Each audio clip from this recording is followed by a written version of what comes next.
다시 한번 선포합니다. 여러분 행복하십시오. 성령 충만하십시오.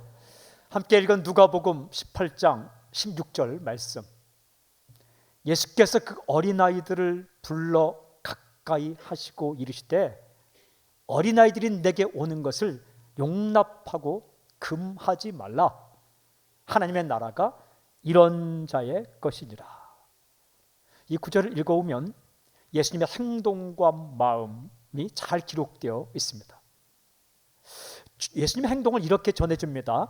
예수께서 그 어린 아이들을 불러 가까이 하시고, 어린 아이들을 가까이 부르셨습니다. 그리고 거절하지 않으셨습니다. 품어 주셨습니다. 받아들여 주셨어요. 예수님의 말씀을 이렇게 기록합니다. 어린아이들이 내게 오는 것을 용납하고 금하지 말라, 막지 말라라는 거예요. 받아들이라라는 말씀입니다. 이 말씀의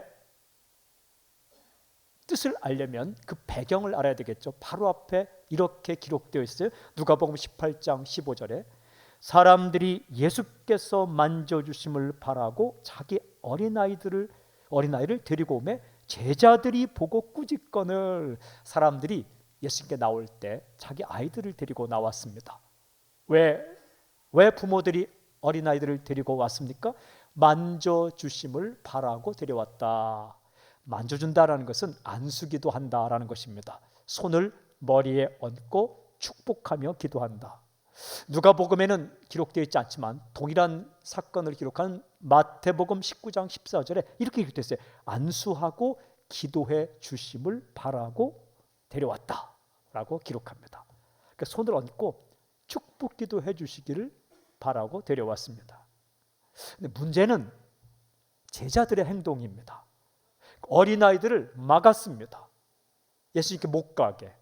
그리고 그 부모들을 꾸짖었다라고 기록합니다. 이 가까이 있는 사람이 예수님의 마음을 몰랐던 거예요. 어린아이는 안 된다고 막았습니다. 그리고 어린아이 데려오는 부모를 꾸짖었다. 왜냐하면 그 당시에 어린아이, 여인, 이방인, 그리고 죄인들, 이 사람들은 소외된 계층입니다. 대놓고 이렇게 대우받지 못하는 계층이죠. 안 된다는 거예요. 이렇게 했을 때에 예수님께서 하신 말씀과 행동이 오늘 읽은 말씀입니다. 누가복음 18장 16절 예수께서 그 어린아이들을 불러 가까이 하시고 이르시되 어린아이들이 내게 오는 것을 용납하고 금하지 말라. 하나님의 나라가 이런 자의 것이니라. 가까이 받아주셨어요. 그리고 품어주셨습니다. 거절하지 않으셨습니다.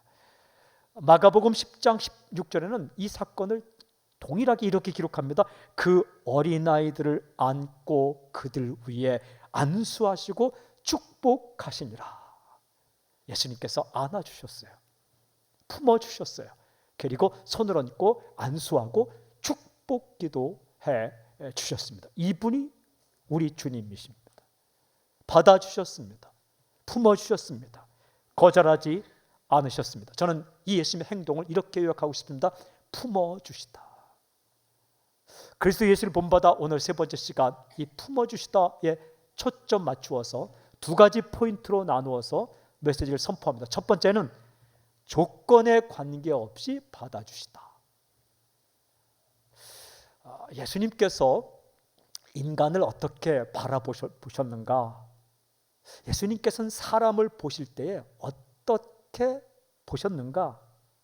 예수님의 인간관을 알 수 있는 말씀이 마태복음에 있어요. 마태복음 11장 28절 이렇게 기록되어 있어요. 수고하고 무거운 짐진 자들아 다 내게로 오라. 내가 너희를 쉬게 하리라. 인간은 누구나가 수고하고 무거운 짐진 자로 생각하셨어요. 어른, 아이, 부자냐 가난한 자냐, 남자냐 여자냐, 어디에 사느냐 이렇게 보시지 않고 그냥 예수님은 수고하고 무거운 짐을 지고 가는 존재로 인간을 생각하셨어요. 그러니까 쉬게 해주고 싶은 거예요. 다 내게로 와라. 내가 너희를 쉬게 하리라. 그러니까 그저 사람들을 한 인간으로 보셨어요. 조건을 보시며 차별하지 않으셨습니다. 마가복음 10장을 이번에 다시 읽어보니까 이 땅의 기준으로 보면 절대로 함께할 수 없는 완전히 차이가 나는 두 부류의 사람이 10장에 연이어서 나타나더라고요. 한 명은 부자 청년이고 또 다른 사람은 거지 바디메오입니다. 10장에 보니까 부자 청년이 예수님께 찾아왔어요.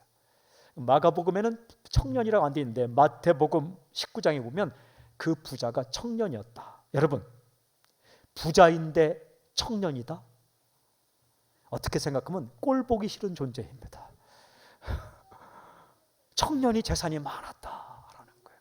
바꿔 말하면 부자인데 젊다. 또 어떻게 생각하면 호들갑을 떨면서 환영해 줄 대상입니다. 사위 삼고 싶은 거죠. 그죠? 부자인데 청년이다. 청년인데 부자다. 이 청년은 행동도 괜찮았어요. 예수님께 와서 말하기를 나는 율법을 다 지켰습니다. 근데 예수님께서 그를 거절하지 않으셨어요.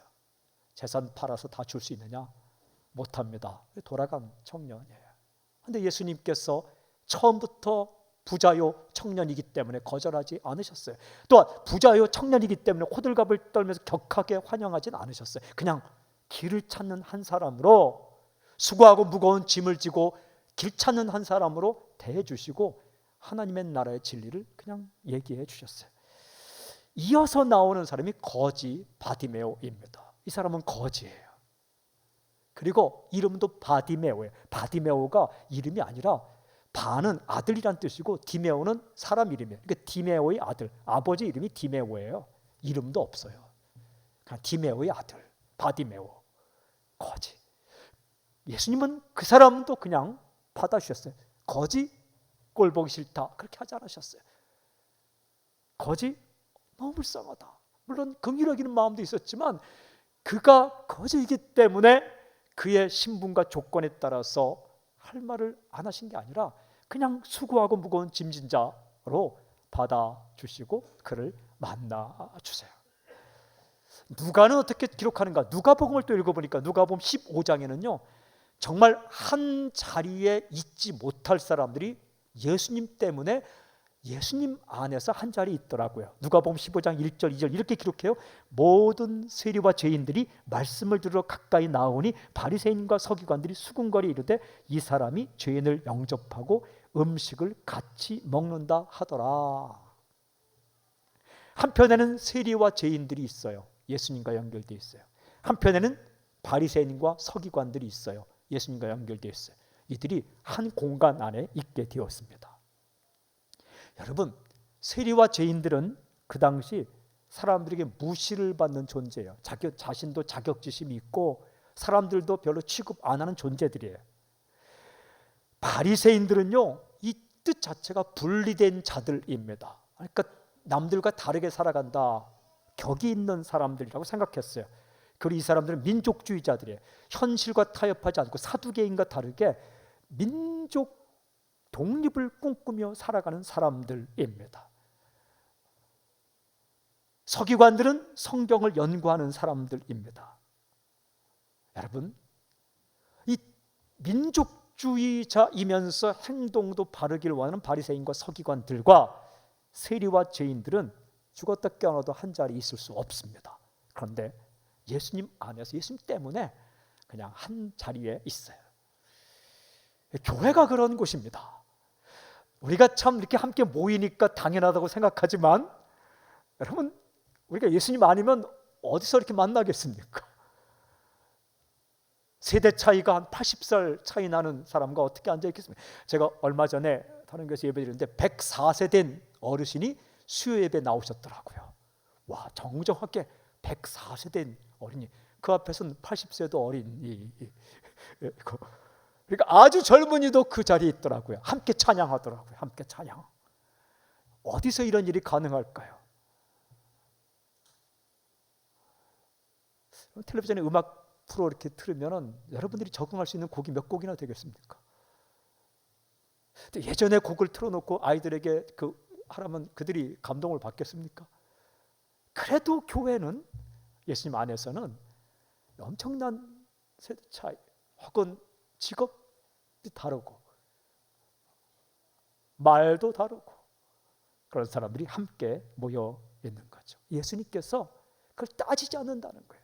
요한복음을 또 읽어보니까 요한복음 3장과 4장에는 두 부류의 사람이 동시에 등장하더라고요. 3장에는 니고데모가 등장하고 이어서 바로 4장에는 사마리아의 한 여인이 등장합니다. 니고데모가 어떤 사람이냐면 요한복음 3장 1절 이렇게 기록되어 있어요. 그런데 바리새인 중에 니고데모라 하는 사람이 있으니 유대인의 지도자라.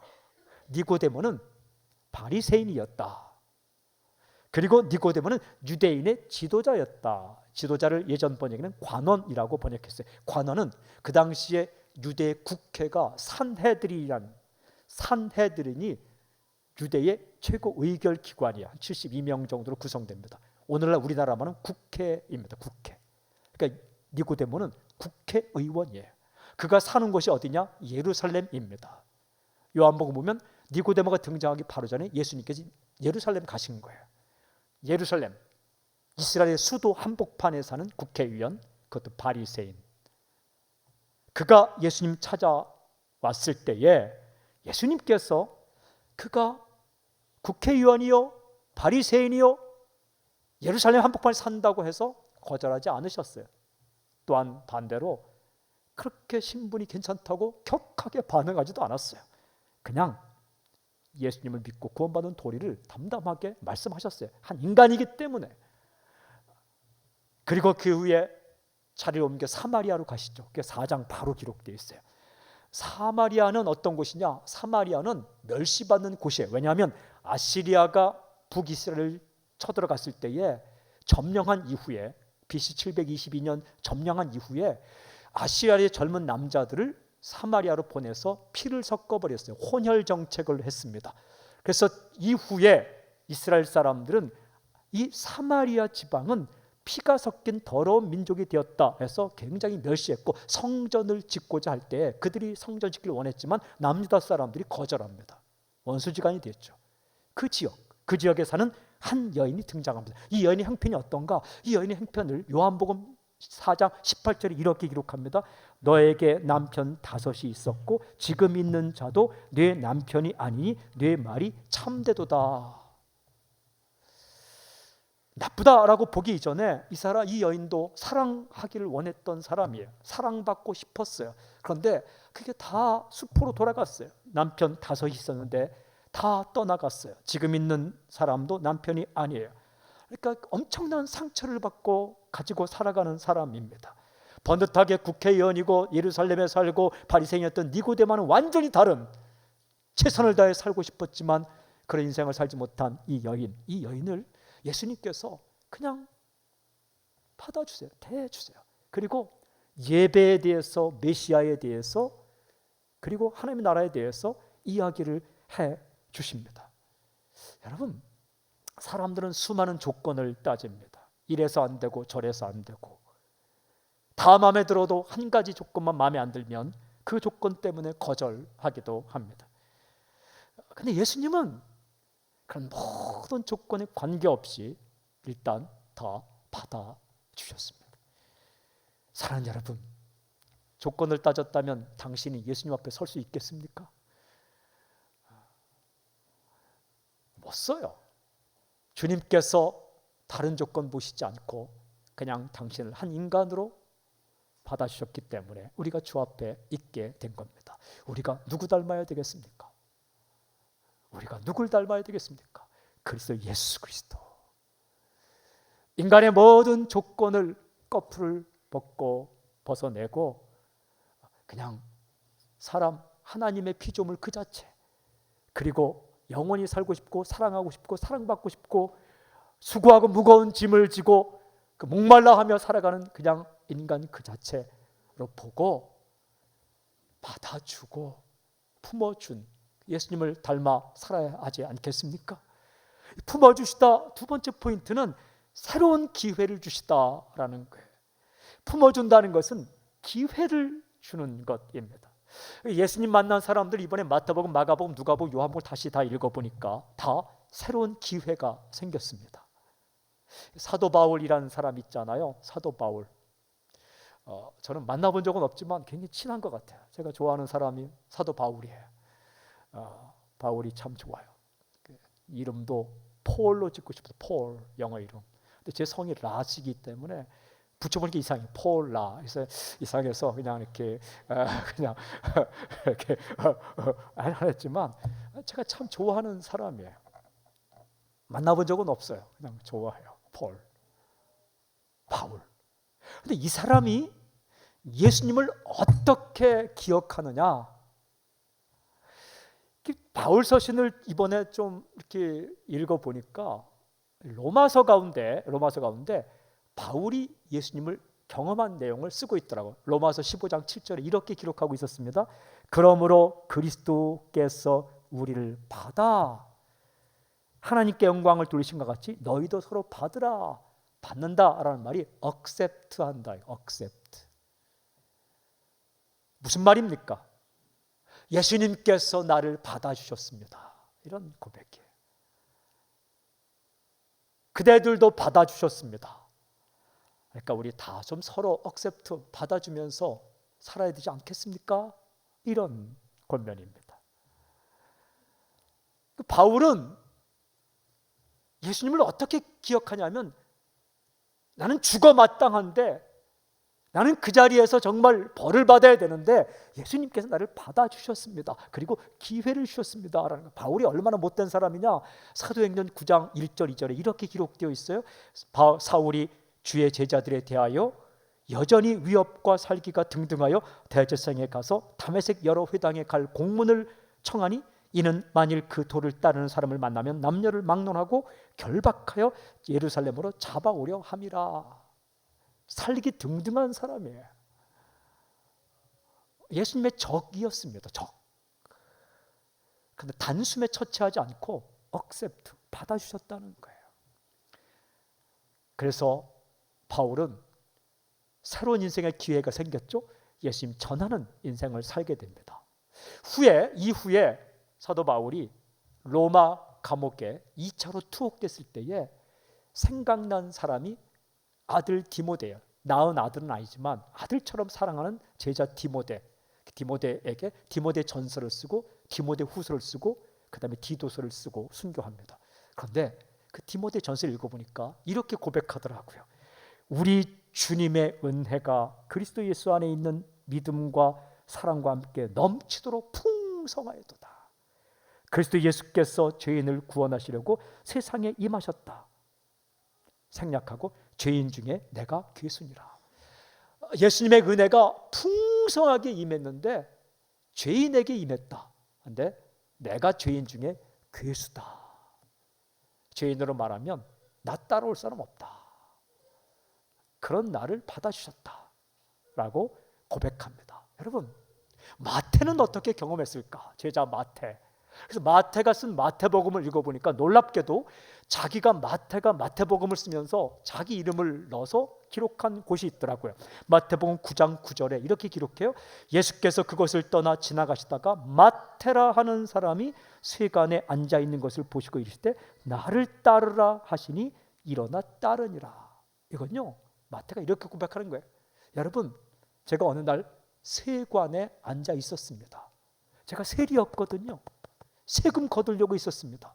난 로마에 빌붙어서 내가 세금을 많이 걷어서 일정량은 in my pocket 내가 좀 횡령하고 그리고 필요한 양을 약속된 양을 로마에 바치는 세리였습니다.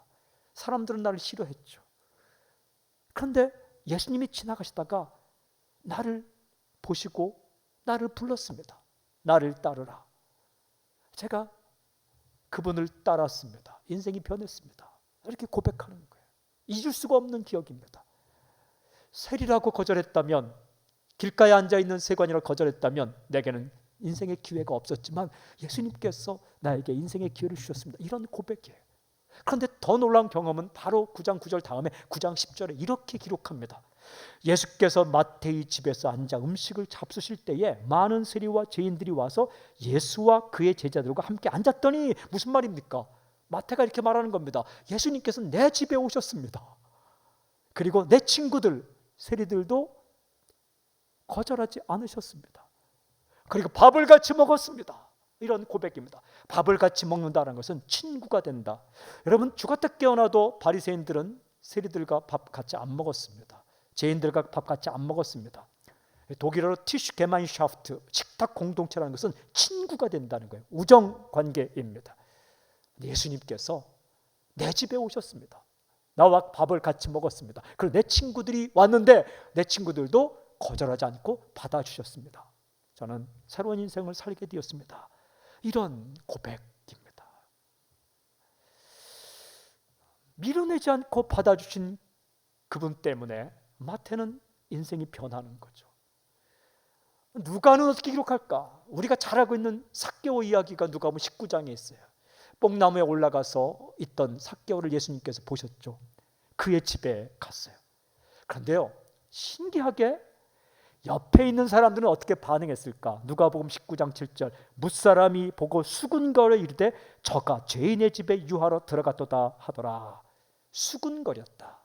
이게 사람들의 이게 특기, 주특기, 수군거림. 근데 이게 마귀의 주특기에 수근거림.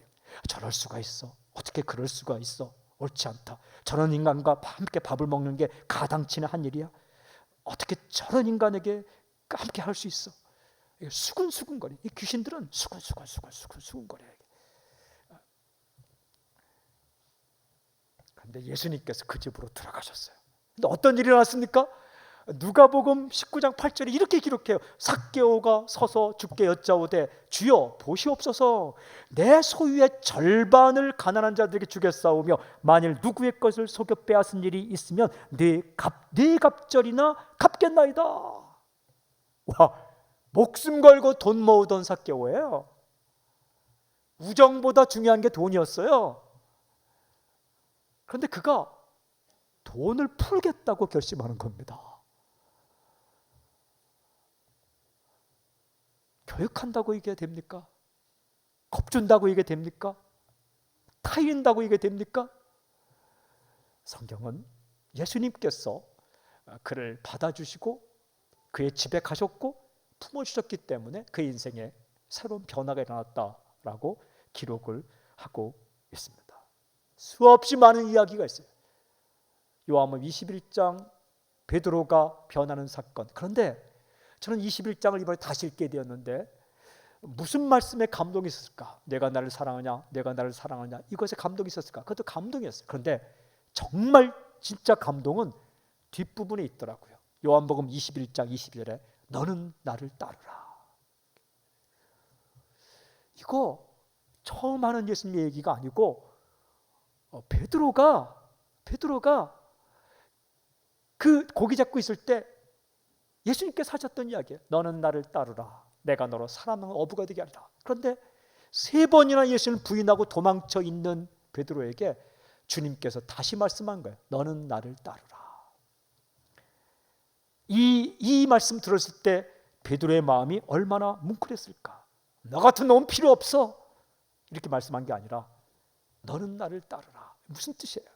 다시 기회를 주시는 거예요. 배반한 인간을 품어주시고 다시 기회를 주신 주님, 이 주님의 모습을 요한은 우리에게 전해줍니다. 이게 사랑이라고, 이분이 예수님이시라고.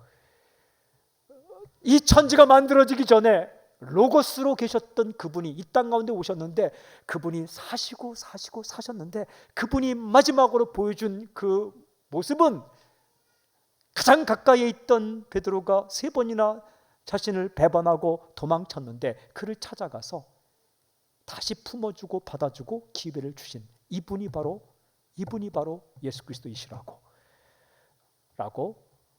전해줍니다. 베드로는 그 이후에 베드로전서 후서를 쓰면서 어떻게 이 경험을 기억할까? 베드로전서 4장 8절에 이렇게 쓰고 있습니다. 무엇보다도 뜨겁게 서로 사랑할지니 사랑은 허다한 죄를 덮느니라. 사랑이 뭐냐고요? 사랑은 허다한 죄를 덮어주는 것이다. 받아주고 품어주고 기회를 주는 것이다. 사랑하는 여러분, 예수님께서 당신을 받아주셨어요. 저는 전에 큐티할 때 사울 이야기가 나오고 다윗 이야기가 나오면 항상 우리의 적용은 자기는 다윗이고 다른 사람은 사울이에요. 큐티할 때 항상 그래요. 그러니까 자기는 다윗이에요. 사울 같은 그 조집사가, 김집사가, 사울 같은 내 친구가 나를 죽이려고 계속 쫓아오는데 자기는 고난을 받고 있다. 늘 그렇게 묵상해요. 잘 견뎌야지. 아니에요.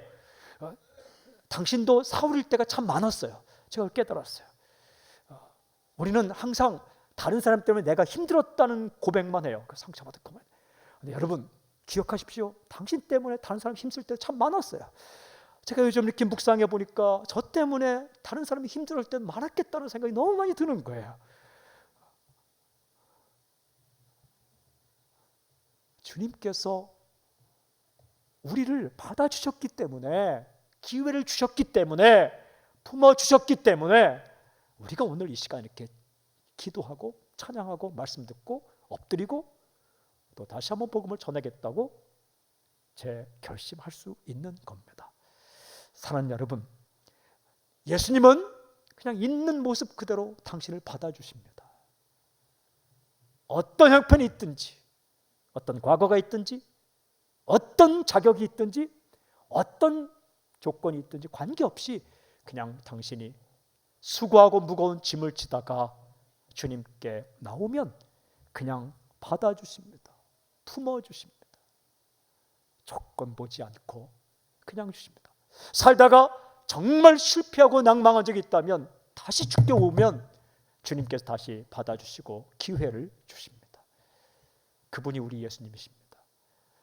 사랑하는 여러분, 우리도 누굴 닮아 살아야겠습니까? 그 예수님 닮기를 원합니다. 오늘 이 시간 그렇게 팔 벌리고 있는 주님께 언제든지 나아가고, 그리고 우리도 그를 닮아 살아가는 놀라운 은혜가 당신에게 있기를 주님을 선포합니다. 좋으신 주님을 찬양합니다.